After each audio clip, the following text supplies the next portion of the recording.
Today, we will be discussing about the Naxalite movement in Telangana. The topic is Rise and Spread of Naxalite Movement, the Beginnings. In the first part means we will be having two parts, two basic sections. One is the beginnings and the other one is how the Naxalite movement is spread and how it is affecting the whole society, how it is interacting with the society and what are the consequences, what are the results, what changes the Naxalite movement has made in Telangana social structure. So, before that, we have to understand one broad general understanding that struggle is always waged by the people. In Indian history, we have different sort of struggles. Permanently, everlasting, ever-waging struggles are tribal struggles. We have a continuous history of tribal struggles from 1700s against the state, against the people who were usurping or curbing the rights of the tribals. So from 1700s means 18th century, you can see relentless fights of the tribals against the state. This is one sort of struggles. Their struggle is not based on any ideology, but it is for their rights, for the rights on the forest, rights of livelihood, against alienation by the state, outsiders. This is tribal struggles. Second one is the peasant struggles. Peasant struggles are the struggles which are against a particular economic system, that is the feudal system or the revenue system or the state, whatever is coming in the way of the peasantry, whatever system is forcing the peasantry to abdicate their rights or to lose their rights on the land or their labor. So that is peasant struggles. And come to the political form of struggles. In Indian history, we have different struggles. Indian independence movement, we call it as the struggle for independence, is a very prolonged struggle starting from 1860s. You have various phases, very cool phases, not so intense phases, and finally coming into 1900s, you have different bigger phase of Indian independence struggle till 1947.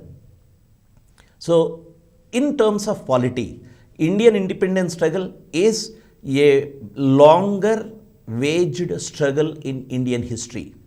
And next to this Indian independence struggle, you have another struggle, another movement, which we call as Naxalite movement. Naxalite movement, in government parlance, we call it as revolutionary extremism or red extremism. So all these things, Naxalites call themselves as revolutionaries.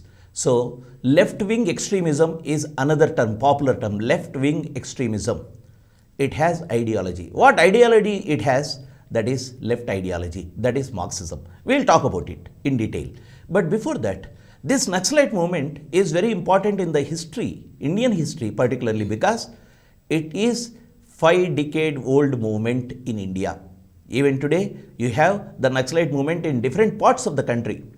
And Naxalite movement was having its beginnings in Telangana too. Before Naxalite movement, we had a great struggle in Telangana itself, Telangana armed struggle waged by CPI against Nizam and feudalism.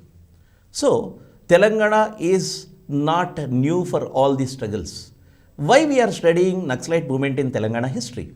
Because we are talking about the period, you can see from 1947 onwards, we are talking till the formation of Telangana state, 2014. Post 1947 developments and 2014, you have Naxalite movement very much entrenched in the society of Telangana.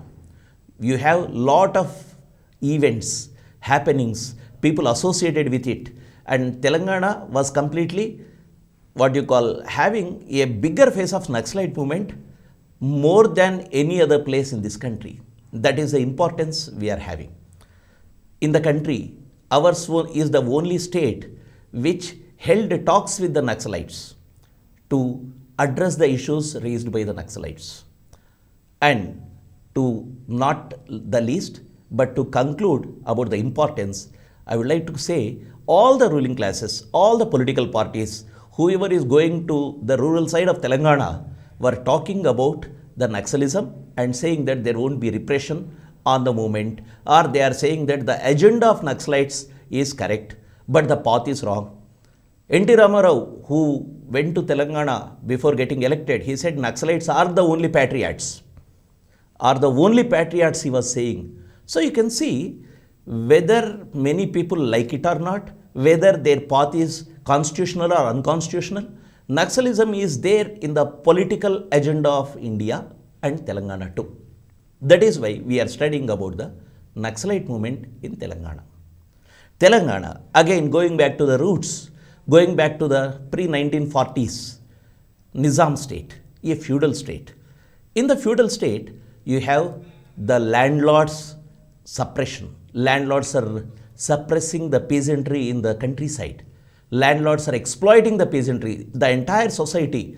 In many ways, though they are having unconstitutional, they are not the kings, but they are in the second rung in the pyramid of the king. After Nizam, you have this landlord section. These people were exploiting the entire society, and Telangana could not overcome the exploitation unless and until there was a great struggle which is known as Telangana armed struggle. Telangana armed struggle happened between 1946 and 51, was the pioneer in the armed struggles in the country. Though apart from Telangana, there were struggles in Tebhaga in Bengal, Punapra Vailar in Kerala. Those two struggles are not up to the level in which like Telangana armed struggle. So in this background, we are discussing the Naxalite movement.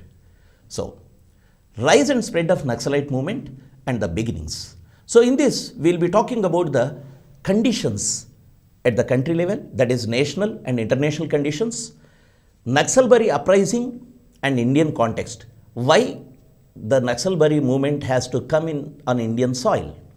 Naxalbari comes to Telangana. From Naxalbari, a remote place in some other part of the country, we will be talking about it. Then anti-landlord struggles in Jagityala, Sirsilla, North Telangana. Mass organizations, Raitu Kuli Sangams, all these things were part and parcel of the Telangana society. So we will be talking about all these issues in this movement.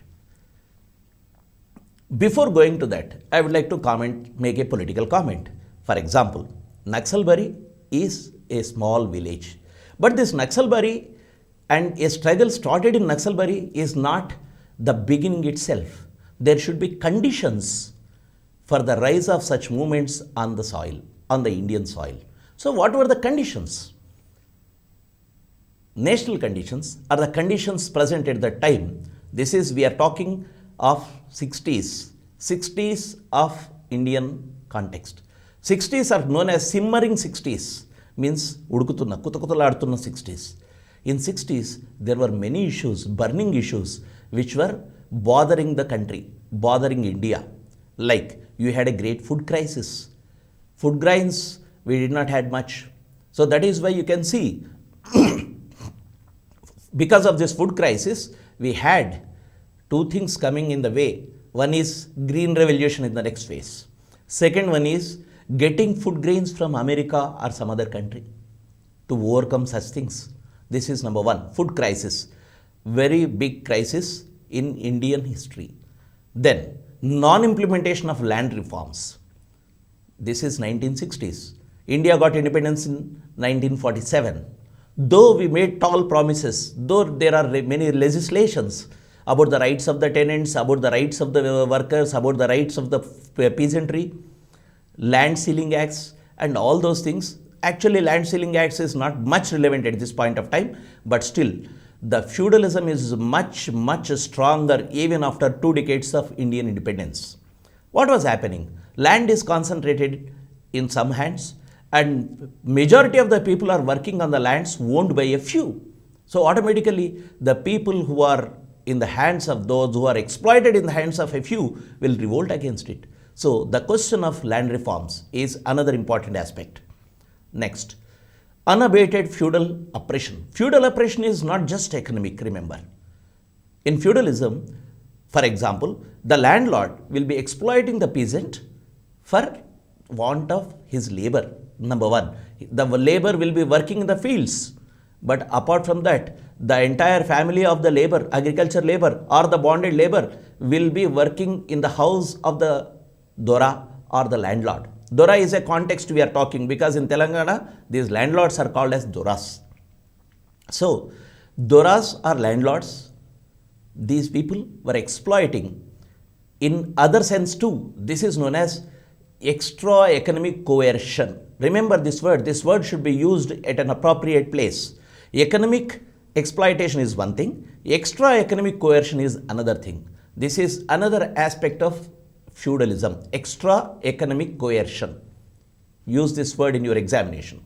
This extra economic coercion will be done in many ways. It can be expressed through bonded labor working other than your agricultural activities and caste oppression, or the entire village is subjugated to landlord. So all these things are coming in feudalism. Next, unemployment. Severe unemployment was there in the country. In spite of having 5-year plans, we were unable to provide employment for the newly educated.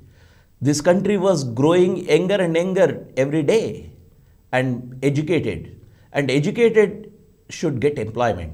And if you don't get employment, the crisis will snowball into the society and that unrest will lead to some other movement. That is why this unemployment is another important reason of this period. Next, political crisis inside Congress. 1960s in our country till 1975, after emergency, there was no bigger threat to Congress. Congress was monopolizing the politics of this country. So, Congress was the only party which was having its say in Indian politics. Inside Congress, after Nehru, Indira Gandhi came. The old guards are the people who were there in Congress, the seniors, versus Indira Gandhi. And that crisis was boiling, that crisis was brewing inside the Congress at this point of time. So, internal crisis in Congress is another symptom of this period. Last one, but not the least one. Debate among the communists in Indian Revolution. This is the most important aspect because whenever we talk about any aspect, philosophically we have to analyze two things. For change, there are two conditions. One is external, second is internal. Among these external and internal conditions, which is important? What is important? Which one is important? Internal condition is important. Unless and until there are internal conditions favorable for the change, external conditions cannot impose upon. So, internal condition, who has to wage a revolutionary struggle? The people who has to fight for it. The revolutionary party or a communist party or a political party which is talking of a change, which is talking about change. So, revolutionary party or communist party should have the debate inside, how to proceed with the revolution. And it was there at this point of time. So, this is another important aspect of this period. So, these are the conditions at national level. Then come to the international conditions. International conditions were also severely ripe, and after Second World War, again in 60s, there was some situation, there was a serious unrest in Europe too, and France expressed it a lot. In France, there was a big French student protest that inspired the students of India too. The students of France were questioning the authorities, questioning the method they were being taught, questioning the society which is stagnant. They were very radical in their slogans. University of Sorbonne or Nantes, all these universities echoed the slogans of French students' protest. This is happening in 1960s, late 1960s. So, this is the society, this is the situation in France, one example. Then, anti-imperialist sentiment, anti-imperialist feelings or struggles in the world. What anti-imperialist? It is against the American imperialism. Vietnam was attacked by America, and many people all over the world were protesting against the American intervention in Vietnam. American war on Vietnam. Vietnam is a small country, but America could not win. It retreated shamelessly, but it never accepted that I lost this battle. That is why Vietnam inspired many people in this period against the imperialism. So Vietnam became a symbol. That is why in Naxalite movement in 1970s, in Bengal, it was a slogan that Mera Naam, Tera Naam, Vietnam, Vietnam. You see, Vietnam becoming a symbol of anti-imperialist struggle. This is another international condition. Then, cultural revolution of Mao has questioned the basic structures of the Communist Party itself. Mao said, bombard the headquarters. Mao said, you should question everything. You should question anything which is old. You can question anything which is redundant. You can question anything which is not useful for society. So, all these things have come into the minds of the people, and cultural revolution and Chinese revolution both inspired the communists in India. So, behind this background, this was the background for Naxalbari movement. And our Naxalbari movement is starting in one remote corner of the country. If you remember the map of India, when you enter into northeast, there is a small strip. It is like chicken neck. Kodi medanta sannaguntundi. So that chicken's neck, at that chicken's neck, you have a place known as Siliguri district. In Siliguri district, near Siliguri, Darjeeling and Siliguri, these are the areas in and around that area. In that remote corner, you have a village which is known as Naxalbari. There our story begins. The Naxalite movement started in Naxalbari in 1967. 66, 67, these are the years, beginning years. For the next movement, which will be a bigger movement in the country, the beginnings happened in this village, Naxalbari. Charu Mazumdar was the leader. Charu Mazumdar was originally a district committee member of CPM, but he was different. He was contesting the methods of CPM. He was for revolution. He wanted to change the landscape of rural areas against feudalism. So, this man, Charu Mazumdar, wrote 8 documents. Documents means 8 essays on Indian condition. Present task is first document. What should we do to change the political situation is number 1. Then how to proceed with the revolution. What are the conditions? Who are the enemies? Who are the friends in the Indian society? All these things he was writing in all these 8 documents. Against revisionism means he was aiming at CPM or CPI, which promised revolution but did not work for revolution. So, he was aiming at revisionism and he was trying to build a revolutionary party. All these things were written in these 8 documents. In your examination, they may ask 8 documents, author Charu Mazumdar. Remember, this is the basic document for CPI-ML or Naxalite movement. Then, another important aspect is he was inspired by the Chinese model of revolution. In China, unlike in Russia it was a insurgency. It was insurrection, means you will raise against the state all of a sudden, and for 10 days or 15 days you will be waging the battle and win the power. But in China, it was a protracted one. It took many years, starting from 1925 to 1949, 24 years of long struggle, winning over smaller areas and encircling the towns and winning bigger areas, making guerrilla zones, and finally capturing the political power in the entire country. This was a model devised by Mao. This is known as protracted people's war. Another important principle he was talking about was new democratic revolution. In the countries where the bourgeoisie, like in Napoleon or in France, when bourgeoisie has overthrown feudalism, they came as new democratic people. But in countries like China or any other backward countries, bourgeoisie means the middle class or the industrial class did not rise because of colonial powers coming and sitting on the country itself. It was a colonial country. So you don't have the rise of bourgeoisie. There, the Communist Party itself has to bring revolution. The revolution which has to be brought by capitalists has to be brought by communists. So this is known as New Democratic Revolution.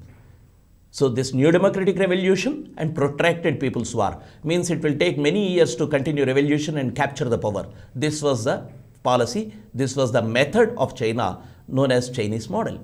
So Charu Mazumdar was propagating the Chinese model. He was convinced with this Chinese model and he feels that in India, Chinese model is the one which will work for the revolution. So now Charu Mazumdar along with 3 other people, Kanu Sanyal, Jengal Santhal.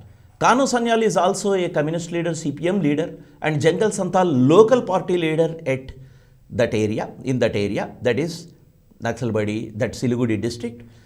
So between March 67 and April, means these periods, they were intensely working among the peasantry. They made already the work, they were doing the work in the villages among the peasantry, Santhal tribals, mostly Santhal tribals, very backward area. And the land was in the hands of jotedars. People are the Santhal tribals who were being exploited by the jotedars, the landlords. So Naxalbadi, Kharibadi, Fansideva, these three villages were the main centers of the beginning of this activity. So between March and April 1967, almost 275 square miles of area was completely under the land struggles.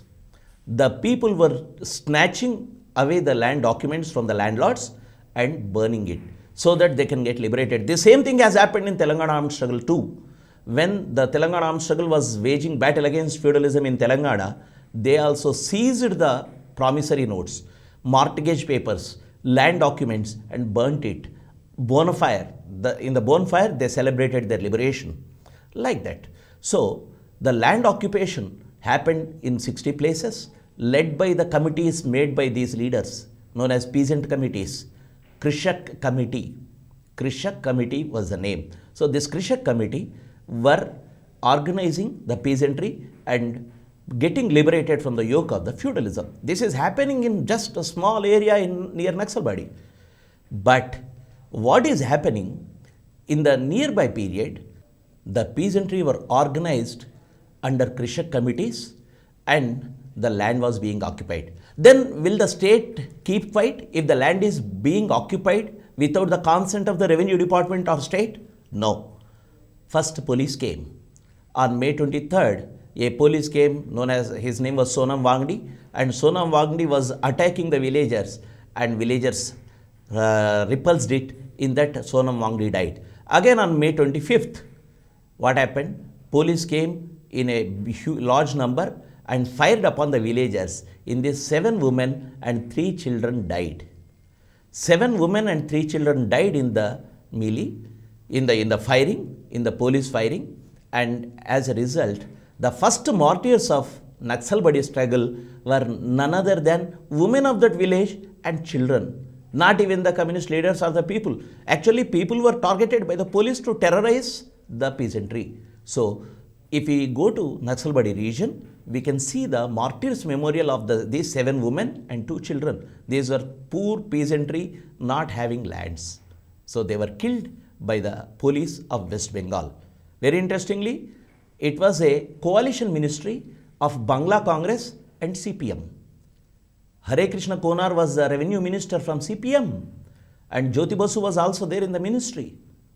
And Congress, led by Ajay Ghosh, was Bangla Congress. So CM, Bangla Congress, and it's a coalition ministry of CPM. And who is fighting against it? A CPM leader of the district. So this was the equation happening.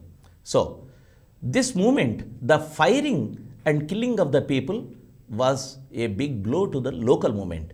Then Charu Mazumdar said, now the liberation war has begun, because we have to spread this movement, raise the level of resistance, and now the movement has what you call spread to different areas of the state, in the rural areas.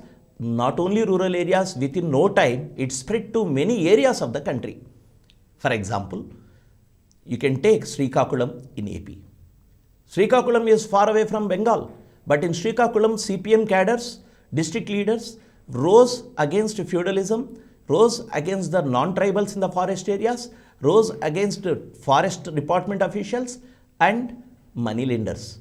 And tribals were given support. And in Srikakulam, the Naxalite movement has taken up. Naxalbadi movement started in Naxalbari, then spreading into Srikakulam. Since it has come from Naxalbari, everywhere it is being called as Naxalite movement. And next, this is Srikakulam. Apart from Srikakulam in Andhra Pradesh, Mushahari in Bihar, Birbhum in West Bengal, Lakhimpur Kheri in Uttar Pradesh. Lakhimpur Kheri is in the Tarai region of Uttar Pradesh, means Himalayan foothills, forest area, tribal, semi-rural, and feudalism is so deeply entrenched. So Lakhimpur Kheri in UP, then Wayanad in Kerala, and Firozpur in Punjab. You can see different types of landscapes. Tribal areas, rural areas and Punjab-like places. So all these areas were under fire. So Naxalbari movement spread to all these areas. That is why one poet said, Naxalbari is not a name of a village. Now it is the name of the country. So communist movement has again, communist movement means communist movement is movement. You have different communist parties.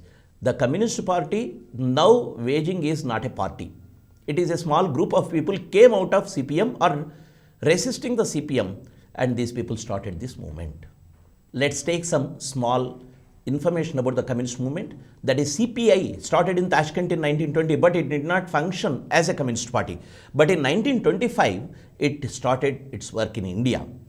And CPI then took part in many struggles, as I said, working class movement, peasant movement, and it raised Telangana armed struggle. That is a very important achievement of CPI in Indian history.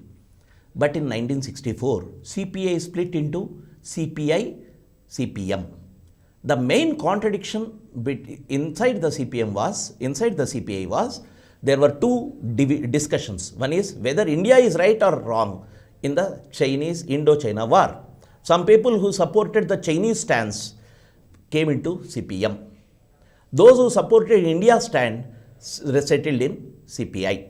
So this is one international thing. But the main important thing is, inside the CPI also there is a debate how to continue the revolution, how to capture the political power. Any communist party has an aim to capture political power, to establish a proletarian state.